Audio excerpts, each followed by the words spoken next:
নমস্কার, আজকে আমি চিংড়ি মাছের মালাইকারি বানাবো। মাখিয়ে রেখেছিলাম। এবার আমি কড়াইয়ে সর্ষের তেল দিয়ে চিংড়ি মাছগুলো ভেজে রাখবো।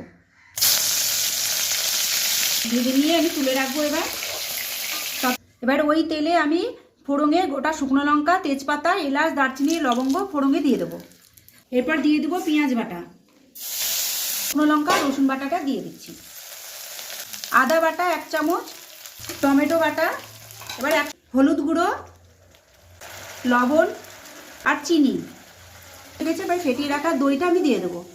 নিয়েছি আর এখানে কাজু আর পোস্ত আমি একসঙ্গে বেটে নিয়েছি, ওটাও দিয়ে দিলাম।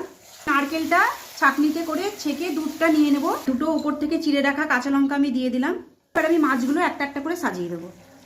উপর থেকে একটু 1 চামচ ঘি আর একটু গরম মশলা দিয়ে নামিয়ে নেবো। আর ভালো লাগলে অবশ্যই লাইক, কমেন্ট, শেয়ার করবেন আর আমার চ্যানেলটাকে সাবস্ক্রাইব করে আমাদের পাশে থাকবেন।